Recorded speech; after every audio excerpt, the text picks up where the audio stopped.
话说在上个世纪50年代，经过当时的北京副市长吴晗等人提议有关的考古工作者对位于北京昌平大屿山东路明13陵之一的定陵进行了发掘。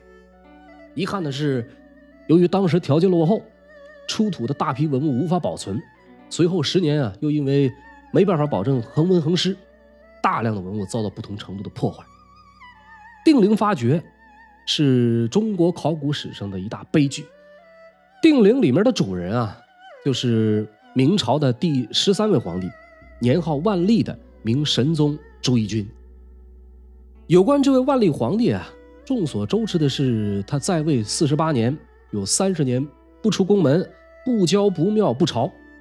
明之王是亡于神宗，这是明史对他的评价。后世很多人也认同这一观点，说万历20年公元1592年，明王朝经历了2次战争，一个是之前咱们聊过的万历朝鲜战争，另一个比抗倭援朝更早一点，历史上称作宁夏之役或者八拜之乱。说这年2月大明宁夏镇爆发了兵乱，这会儿叛军以八拜为谋主，一时之间声势浩大。宁夏镇紧邻蒙古，战略地位十分险要。明廷担心宁夏叛军和蒙古诸部相互勾结，于是发动大军前往平叛。宁夏之役、抗倭援朝、播州杨应龙之乱，在历史上被称作万历3大征。多数叙述明史的书籍对于宁夏之役和播州之乱只有寥寥数笔的介绍。实际上这2次战役不仅时间较长，所造成的影响相当深远，背后所反映出的问题也能更好理解明之王是亡于神宗这句话。那么本期节目就让各位跟随我一同将视角放在万历20年的帝国西北，仔细聊一聊万历3大征之一的宁夏八拜之乱。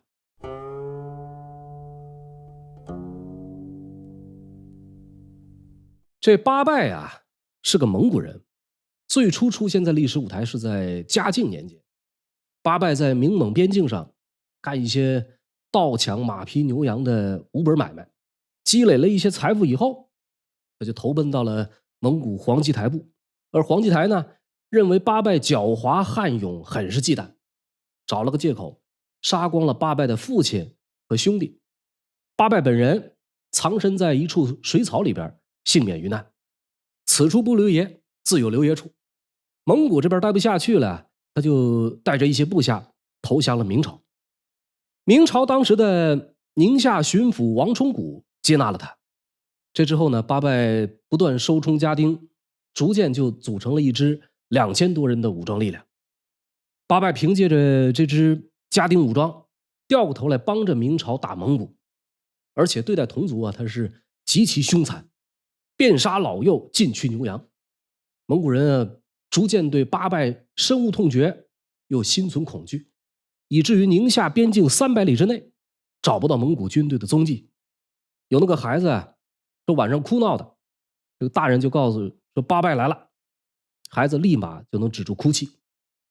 这个八拜由此屡立战功，在万历17年达到了他政治生涯的最高峰，被明廷封为了宁夏镇副总兵。随后这个八拜致仕退休，他的儿子八承恩接了班，升任都指挥使。到了万历19年发生了这么一档子事儿。青海甘肃那边边境告急，宁夏巡抚党辛派遣猛将土文秀领兵前去支援。八拜在这个时候名义上退了休，可实际上仍然是八氏集团的核心。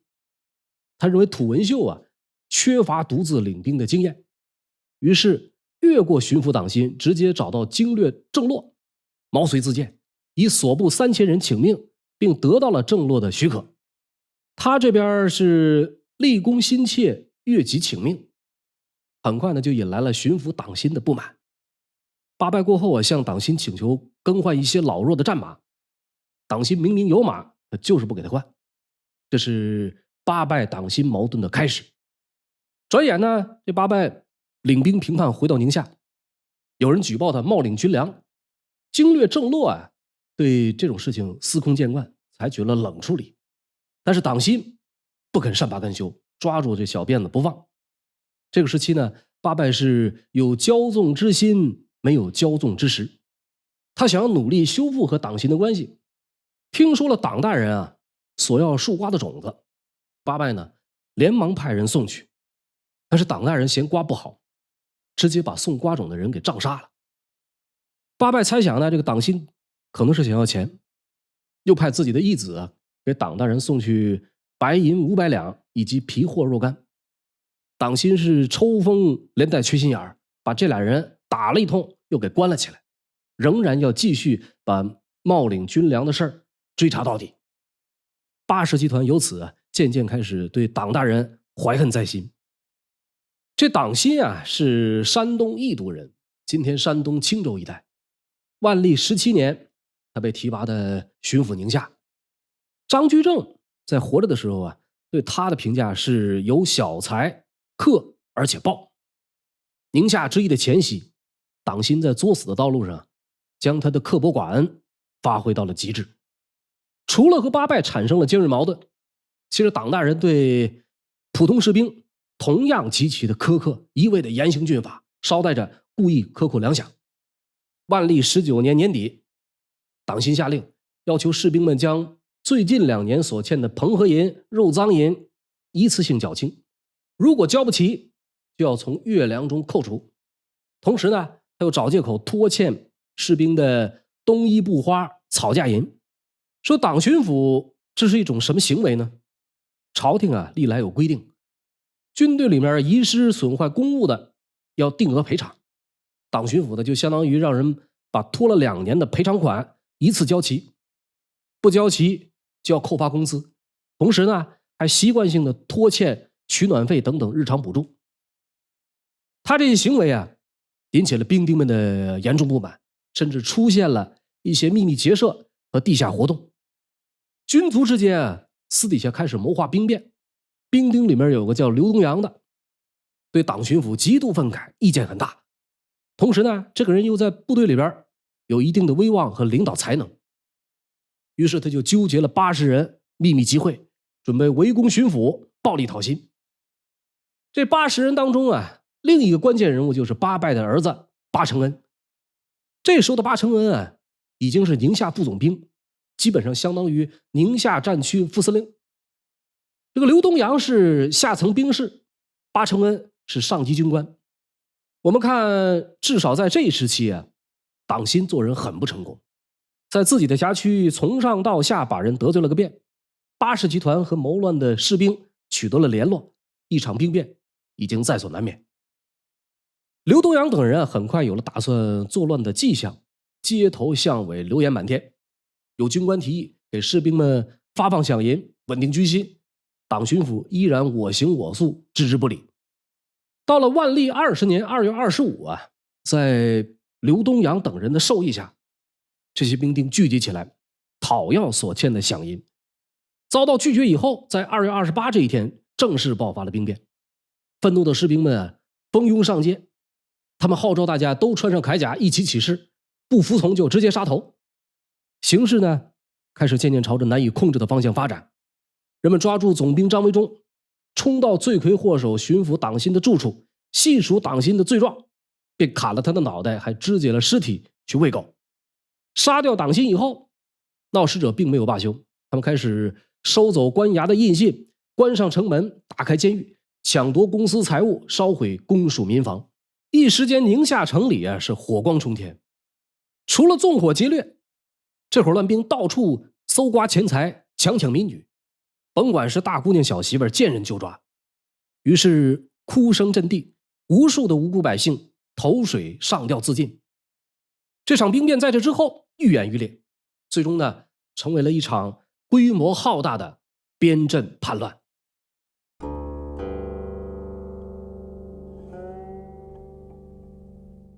宁夏城中一片混乱，刘东阳被正式推举为首领。此外，许朝土、文秀和八承恩等人也是各有官职。八拜起初对叛乱是有所顾忌的，只是迫于儿子已经把局势推到了这个情况，不得不随之起事。但是随着叛军越来越声势浩大，他也产生了顺势而为的心理，逐渐走上前台，成为了叛军之中最主要的运筹者。这会儿叛军在进犯之初异常顺利，相继攻下自河西至玉泉的47堡，河东重镇灵州、花马池告急。消息传到北京，朝野震动。万历20年3月，北京来了命令，明廷以陕西三边总督魏学增威望肃隆，积以小畅，令其火速带兵平叛。魏学增字维冠，陕西泾阳人，嘉靖24年进士，地方和中央都有任职经历，在辽东数次击退蒙古人的进犯，在朝中和张居正叫过板，先退休又返聘。因为西北战事频发，魏老头被重新启用为三边总督。对于处理边境事务，魏学增还是有一些经验的。先是兵分3路，一路由副总兵李旭率领赶赴灵州，大概位置在今天宁夏灵武附近；一路由游击将军赵武率领前往鸣沙州，同时沿着黄河河道布置重兵。魏学增亲自率领一路人马驻扎在军事要地花马池，以为策应。我们从地图上可以大概看一下他平叛的初期布防，还是比较中规中矩的。灵州和鸣沙互为犄角，再加上后方的花马池这个三角防线，最终成功遏制了宁夏叛军继续向东扩张的趋势。与此同时，魏学增又调来宣府、大同、山西的兵勇前来助战，让人上阵卖命就得给足银子。魏老头因此不惜挪用官银补充军饷来保证战斗力。明军的大面积反攻逐步收复了河西47堡，把叛军的势力范围逼退到了宁夏镇及周边一些地方，平叛似乎指日可待。魏学增于是派人前去招降。刘东阳放出狠话，说必欲我降，请授我总兵许朝等副参，专备宁夏，不者与鲁持同关也。想平事儿可以，您得让我割据宁夏，否则我就联合蒙古人一起进兵关中。这场战事从始至终明廷最担心的其实不是如何剿灭宁夏的叛族，而是担心这些叛族和附近的蒙古部落结盟。一旦蒙古人进驻宁夏，势必会威胁到周边其他的军事重镇。然而他们最担心的事儿最终还是发生了。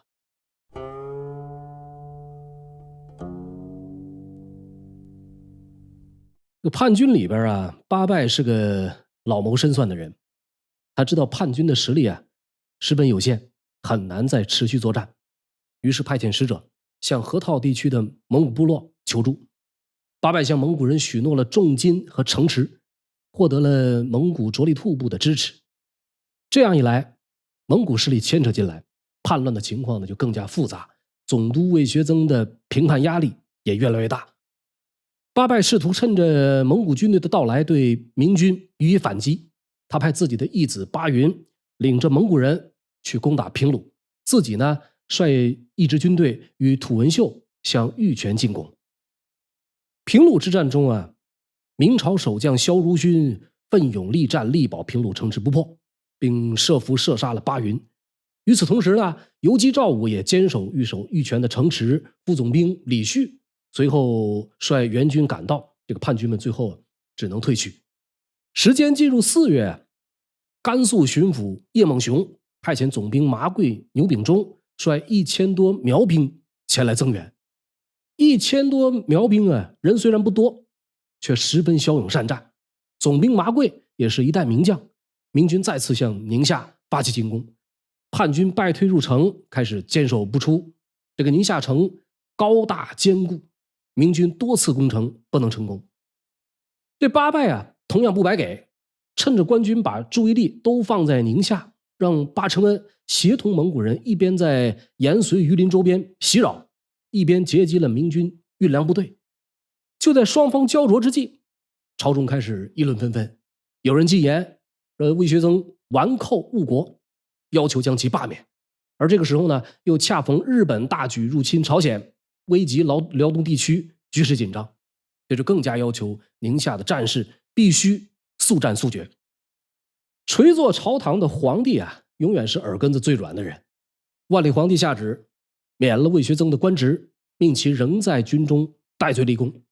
同时呢，派遣朱正色、叶梦熊、李如松等人领兵前往宁夏协助平叛，又命梅国珍为御史前往宁夏监军。朝廷加大对平定叛乱的投入，还是取得了一定成效的。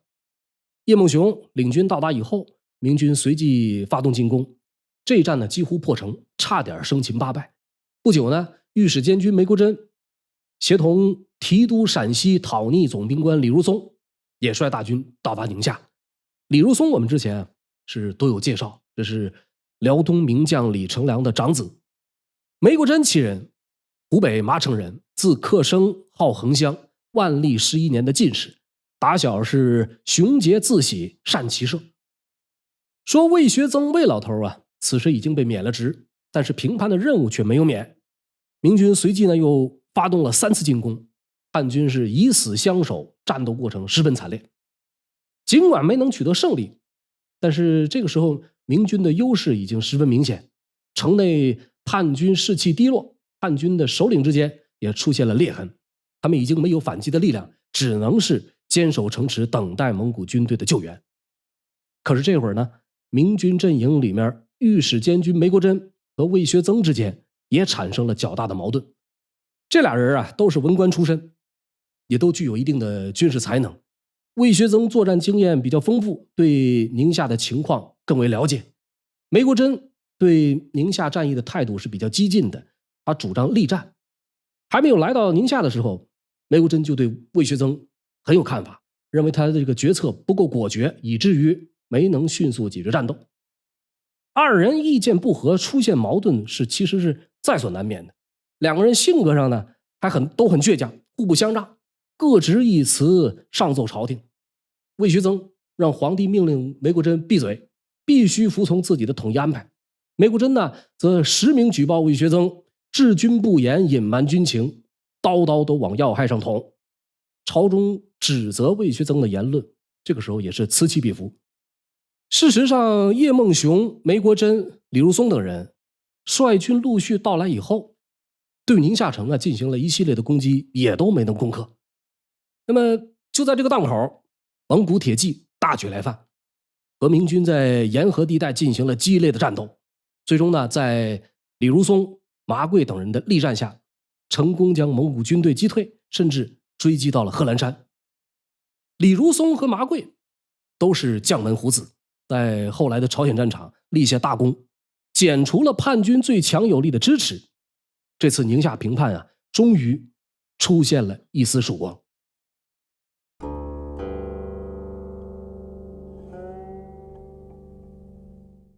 这个战事焦灼之时魏学增想出了一个可以在短时间内解决问题的计策，那就是以水灌城。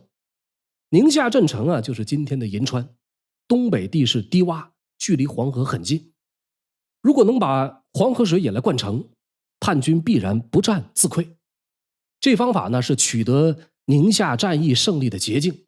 他此前呢早已经命令明军修筑堤坝，引来了黄河水，但却迟迟不肯放水淹城。究其原因这是一条绝户计。一旦水淹宁夏，满城军民百姓都将葬身水底。这条计策还有一种说法是出自当时的兵部尚书石兴。不论是石兴还是魏学增，他们的本意是想用筑堤灌城来威胁叛军，让他们从内部瓦解，不战而屈人兵。但是随着战事旷日持久，久攻不下，这个决水攻城也不得不被正式提上日程。万历20年的7月，因为叛乱久未平定，万历皇帝以施酒无功、损耗兵饷为由，将魏学增逮捕押回京城。老魏头走了以后，叶梦熊代理3边总督，统一协调平叛。叶梦熊其人广东惠州人，字南诏，号龙堂，嘉靖44年的进士出身。这是又一位擅长处理边关事务的文官。说不久后，明军决堤放水，大水将宁夏城团团包围，城北有大片的民房被淹，百姓连个落脚的地方都没有。而且呢，这个叛军接连发出禁令，要求百姓不得随意迁移。到8月初1，城外水深8、9尺，叛军们开始惊慌失措。这天晚上，派了300多人驾着小船想要抢夺大堤，被官军并力擒杀，落水而死者不计其数，只有少部分人又驾船跑回了城里。宁夏城中这个时候已经是一片狼藉，围城日久，严重缺粮，士兵们把马全都给吃了，百姓们呢只能吃树皮草根，饿死的人不计其数。眼看人心惶惶，八拜等人商议这城外积水日渐增加，死守迟早要被破城，只有再次向蒙古求援，才会有一线生机。他们想依靠外援逃生，可是明军早就已经加强对各个边防要冲的守备。随后蒙古人再次大军来犯，被等候多时的李如松、马贵等人一顿切瓜剁菜，赶回了国境线以外。失去了蒙古部落的援助，八拜等人只有坐以待毙了。宁夏城破已经只是时间问题。不久后的9月初，明军以声东击西的方式攻下宁夏南关，叶梦熊派出使者进入主城，名义上是为了招降谈判，实际上是用计离间八拜父子和刘东阳、许朝这些人，让他们产生内讧，尽早的结束战事。在被困数月、人心惶惶的情况下，这离间的计策很快奏效。刘东阳杀了八氏集团的土文秀，八承恩杀了许朝，刘东阳又被明军早已买通的周国柱所杀。八拜闻讯知道大势已去，父子2人是身穿青衣，伏营在道旁，打开城门请降。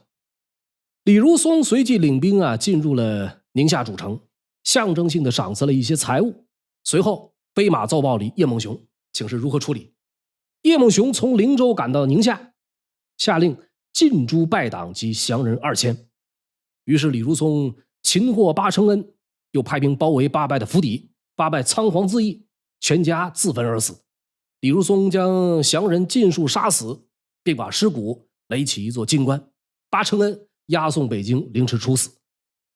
有关这次杀降叶梦熊在呈送万历皇帝的奏辩中声称：拜所叙家人皆死士，缓1、2日，东洋党复集，必再乱。臣宁复杀降名，以绝祸本。从他的言语中可以看出他所担心的是这些降兵日后再次作乱。然而即便是在官军内部，对于杀降也是有很多争论的。监军梅国珍就对这种做法极其不满，这正是弃甲抛戈满路旁，家家门外跪焚香，军门呼下坑降令，闹事翻围劫夺场。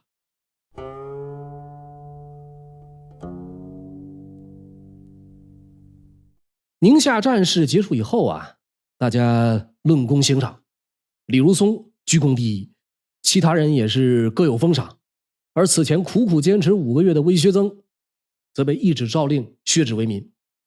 此时一直与他争执不下的梅国珍上书万历皇帝，认为魏学增只是决策速度稍微迟缓，应对措施其实都很得当。